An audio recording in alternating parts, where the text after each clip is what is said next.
Hello friends, तो बहुत-बहुत welcome है आपका हमारे यूट्यूब चैनल संगवारी करियर्स में। तो बहुत बड़ी न्यूज़ आ रही है व्यापम की तरफ से, छत्तीसगढ़ गवर्नमेंट की तरफ से कि व्यापम भंग हो गया है, भंग होने वाला है और छत्तीसगढ़ में भृत्य से लेकर बाबू, सिपाही, अधिकारी सभी भर्तियाँ कर्मचारी चयन बोर्ड करेगा। विष्णुदेव सरकार का ऐतिहासिक रिफॉर्म या ऐतिहासिक फैसला ये किया गया है। तो क्या कुछ है इस फैसले के अंतर्गत? अब व्यापम नहीं होगा तो फिर भर्तियाँ कैसी होंगी? कौन-सा चयन बोर्ड अब भर्तियों को लेगा? तो ये सारी चीज़ें आज हम इस वीडियो के माध्यम से देखने वाले हैं। तो बहुत बड़ी न्यूज़ आ रही है, जो भी अभ्यर्थी प आगामी भर्ती परीक्षाओं की तैयारी कर रहे हैं, प्रतियोगी परीक्षाओं की तैयारी कर रहे हैं, उसके लिए यह वीडियो बहुत ही महत्वपूर्ण होने वाला है। तो चलिए देखते हैं पूरा-पूरा आज का न्यूज़ कि आज के न्यूज़ में क्या बताया गया है। तो ये देखिए, जो एनपीजी न्यूज़ की तरफ से ये पूरा बताया गया है, तो जो कि बहुत ही विश्वसनीय एक मीडिया वेबसाइट है, न्यूज़ मीडिया वेबसाइट है, तो उसके द्वारा यह सामने आई है खबर। और साथ ही साथ कुछ ही अलग-अलग न्यूज़पेपर्स में भी खबर आई है, तो आगामी वीडियोज़ में मैं आपको वो बताऊँगा। फिलहाल अभी हम इस वीडियो के बारे में देखते हैं, इस वीडियो के बारे में इस वीडियो के माध्यम से जानने की पूरी कोशिश करेंगे कि क्या होगा अब आगे की भर्तियों का।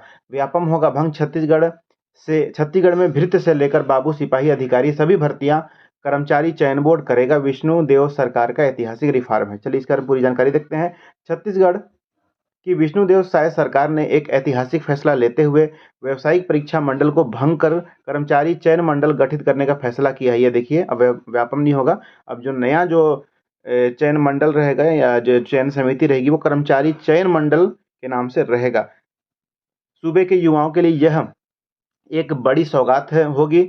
अब टाइम पर परीक्षा होगी, रिजल्ट आएगा। मुख्यमंत्री के प्रमुख सचिव सुबोध कुमार सिंह ने एनपीजी न्यूज़ को बताया कि कई राज्यों की स्टडी कर उत्कृष्ट कर्मचारी चयन मंडल बनाने का निर्णय लिया गया है।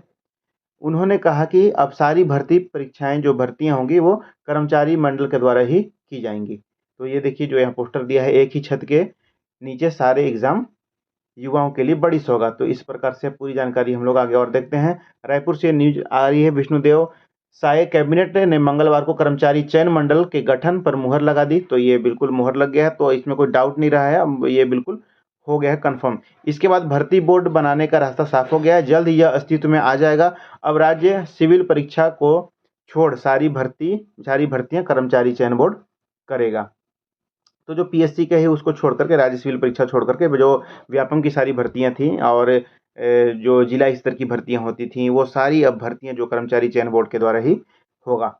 व्यापम का क्या होगा? कर्मचारी चयन मंडल बनने के बाद व्यावसायिक परीक्षा मंडल यानी व्यापम को भंग कर दिया जाएगा, मतलब वो खत्म हो जाएगा, अस्तित्व में नहीं रहेगा वो। व्यापम की जगह अब कर्मचारी चयन मंडल का काम करेगा। कैबिनेट में पारित ड्राफ्ट के अनुसार कर्मचारी चयन मंडल व्यापम से ज़्यादा पावरफुल होगा। तो व्यापम से भी ज़्यादा पावरफुल इस चयन मंडल को बताया जा रहा है। कर्मचारी चयन मंडल में सेटअप क्या होगा? राज्यपाल से नोटिफिकेशन जारी होने के तुरंत बाद व्यापम भंग कर दिया जाएगा। तो भी राज्यपाल से एक नोटिस जारी होगा, उसके बाद व्यापम जो भंग कर दिया जाएगा, वेबसाइट वगैरह जो भी हो आपको देखने को नहीं मिलेगी, मतलब वो चालू नहीं रहेगा। व्यापम के चेयरमैन रेणु पिल्ले ही कर्मचारी चयन मंडल के चेयरमैन होंगे। जो व्यापम के चेयरमैन थे वही इसके भी चेयरमैन होंगे। फर्क यह होगा कि व्यापम में सिर्फ चेयरमैन का पद था, मगर भर्ती बोर्ड में पीएससी की तरह सदस्य की भी नियुक्ति की जाएगी। तो चेयरमैन के साथ साथ अन्य जो उसके सदस्य रहेंगे वो भी इसमें रहेंगे, जैसे कि पीएससी में होता है। यानी कोई भी फैसला अब फुल बोर्ड करेगा। मतलब कोई भी अब फैसला हो, निर्णय हो, तो वो फुल बोर्ड करेगा, केवल चेयरमैन की सहमति नहीं। चेयरमैन के साथ साथ जो सदस्य भी रहेंगे उनकी भी सहमति आवश्यक होगी। चेयरमैन से लेकर मेंबर तक रिटायर अफसर होंगे, सब रखा जाएगा। चेयरमैन चीफ सेक्रेटरी या उसके समकक्ष या रिटायर चीफ सेक्रेटरी का पोस्ट किया जाएगा। उसी तरह मेंबर रिटायर्ड सेक्रेटरी लेवल के अफसर को नियुक्त किया जाएगा। कुल मिलाकर कर्मचारी चयन मंडल काफी सशक्त होगा, काफी मजबूत होगा। कर्मचारी चयन मंडल की जरूरत क्यों पड़ी? 5,000 शिक्षकों और कांस्टेबलों की भर्ती के कटु अनुभव को देखते हुए समझा जाता है कि सरकार ने कर्मचारी चयन मंडल बनाने का फैसला किया। बता दें, मुख्यमंत्री विष्णुदेव साय ने पिछले साल सुशासन तिहार के दौरान शिक्षकों की भर्ती का ऐलान किया था, मगर साल बीत गए। सरकार के हस्तक्षेप और प्रेशर के बाद व्यापम ने पिछले हफ्ते परीक्षा का कार्यक्रम जारी किया, जबकि दूसरा सुशासन तिहार अगले महीने से प्रारंभ होने वाला है। दूसरा और बड़ी वजह यह है कि कांस्टेबल की भर्तियों में ऐसी लापरवाही सामने आई कि पुलिस भर्ती का उद्देश्य पूरा नहीं हो पाया। पुलिस महकमे ने 6,000 कांस्टेबलों की भर्ती का विज्ञापन निकाला था, मगर नियम शर्तें बनाने में ऐसी चूक कर डाली कि एक एक अभ्यर्थी 2-2, 3-3 जिलों में चयनित हो गए। इसका खामियाजा यह हुआ कि 6,000 में से करीब पौने 3,000 कांस्टेबल ही ज्वाइन कर पाए। इसके बाद सरकार के समक्ष भर्ती बोर्ड बनाने पर विचार करना पड़ा। तो इन्हें कहने का मतलब ये है कि व्यापम अच्छे से भर्ती नहीं कर पा रहा था, लेट लतीफ़ी हो रही थी और भी तरह-तरह की चीज़ें सामने आ रही थी। तो उनसे बचने के लिए जो कर्मचारी चयन बोर्ड गठित किया गया। अब देखना यह रहेगा कि ये कितना ज़्यादा विश्वसनीय है और इसके द्वारा जो भर्तियाँ होंगी वो कितने पारदर्शी तरीके से होंगी और क्या ये जो प्रॉब्लम आ रहे थे वो उसमें प्रॉब्लम नहीं होंगे, तभी इसका चयन बोर्ड का बनाना सार्थक होगा। खैर वो समय बताएगा। आगे हम लोग देखते हैं, जिलों में क्लास 4 की भर्तियों में बलंडर। जिला स्तर पर हर साल भृत्य जैसे चतुर्थ श्रेणी के पदों की भर्तियां होती हैं। पटवारी की परीक्षा भी जिला स्तर पर ली जाती है। इसमें बड़े पैमाने पर गड़बड़ियां की जाती हैं, पेपर तक आउट कर दिया जाता है। सरकार अब कलेक्टरों से भर्ती का अधिकार लेकर कर्मचारी चयन बोर्ड को देगा। तो जो भी जिला स्तर की जो भर्तियां होती थी, पटवारी या अन्य ग्रेड 3 ग्रेड 4 की भर्तियां, तो वो उनका भी अधिकार अब कलेक्टर मतलब जिला के स्तर से हटा करके जो राज्य सरकार की जो चयन समिति रहेगी, जो चयन मंडल रहेगा, उसको ही दे दिया जाएगा। सरकार अब कलेक्टरों से भर्ती का अधिकार लेकर कर्मचारी चयन बोर्ड को देगा। कर्मचारी चयन बोर्ड ही अब सारी परीक्षाएं लेगा।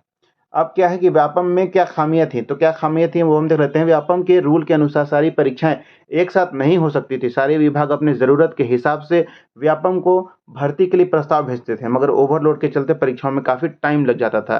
फिर एक ही नेचर या यूँ कहें एक ही तरह की परीक्षा अलग-अलग करानी पड़ती थी। जैसे एनआरडीए, पीडब्ल्यूडी और सिंचाई विभाग को सब इंजीनियर की भर्ती करनी पड़ती थी।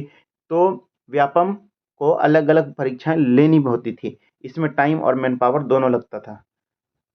जैसे कि ये मतलब अलग-अलग विभाग जो है कि सब इंजीनियर की भर्ती करी, तो ये विभाग, वो विभाग, सभी विभाग के अलग-अलग सभी इंजीनियर की भर्ती होगी। तो इसमें शायद हो सकता है ऐसा कुछ चयन मंडल के द्वारा किया जाए कि एक बार ही सेम जो पद के लिए हो भर्ती परीक्षा ले और उसको अलग-अलग विभागों में बाँट दिया जाए, तो ये समय बताएगा। कर्मचारी चयन बोर्ड कैसे काम करेगा? ये देखिए, कर्मचारी चयन बोर्ड काफ़ी सक्षम होगा। इसका रूल रेगुलेशन ऐसा बनाया जा रहा है कि परीक्षाएँ साफ-सुथरी ढंग से जल्दी होंगी।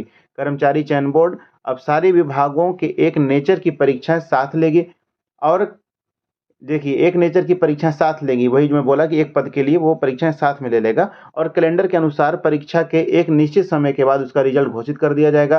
परीक्षा फॉर्म भरते समय अभ्यर्थियों को चॉइस क भरना होगा।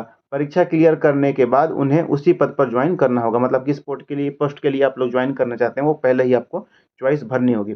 अब पद खाली नहीं, व्यापम द्वारा ली जाने वाली परीक्षाओं में सर्विस चुनने का विकल्प नहीं होता था या अलग-अलग परीक्षाएँ होती थीं। उदाहरण के लिए किसी का आदिवासी विभाग में सहायक आयुक्त पर सिलेक्शन हो गया, बाद में ट्रांसपोर्ट में तो वह आदिवासी विभाग से इस्तीफ़ा देकर ट्रांसपोर्ट जॉइन कर लिया। बाद में अगर ट्रांसपोर्ट में उनकी भर्ती हो गई, मतलब सिलेक्शन हो गया, तो वो आदिवासी विभाग से इस्तीफ़ा देकर, मतलब रिज़ाइन देकर ट्रांसपोर्ट विभाग में जॉइन कर लेता है, जो कि ऐसा होता ही है। कुछ दिन पहले एक पुलिस इंस्पेक्टर ने नायब तहसीलदार की नौकरी ज्वाइन कर ली, अब ऐसा नहीं होगा। तो ये बहुत बड़ी खबर आ रही है कि अब ऐसा नहीं होगा, तो किस तरीके से भर्तियाँ होंगी, रूल रेगुलेशन क्या होगा, जो विस्तृत विज्ञापन और जो जानकारी आएगी उसमें क्लियर हो जाएगा।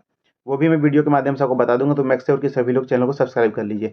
आगे है कि युवाओं को सौगात कैसे, तो युवाओं को जो सौगात मिला है वो कैसे मिला है, सरकार क्या करना चाहती है वो देखते हैं। विष्णुदेव सरकार के इस फैसले का युवाओं के लिए इसलिए सौगात मानी जा रही है क्योंकि अब युवाओं को परीक्षा देने के बाद रिजल्ट के लिए इंतजार नहीं करना पड़ेगा। कर्मचारी चयन मंडल परीक्षा से पहले कैलेंडर जारी कर देगा, पहले ही कैलेंडर जारी हो जाएगा। जैसे केंद्र द्वारा ली जाने वाली परीक्षाओं का परीक्षा और रिजल्ट का टाइम पहले से ही घोषित हो रहता है। तो एसएससी या फिर रेलवे का जैसे पहले से घोषित रहता है कि एग्ज़ाम कब लेंगे, एडमिट कार्ड कब आएगा, एग्ज़ाम कब लेंगे और उसके बाद उनका रिजल्ट कब आएगा, मेरिट कब आएगा, तो इसमें भी होगा, ऐसा बताया गया है। वैसे ही छत्तीसगढ़ में कर्मचारी चयन मंडल में होगा। अभी तो ऐसा होता है कि युवा परीक्षा देकर भूल जाते हैं कि उनका रिजल्ट आएगा भी या नहीं। सब इंस्पेक्टर परीक्षा में ऐसा हुआ ही।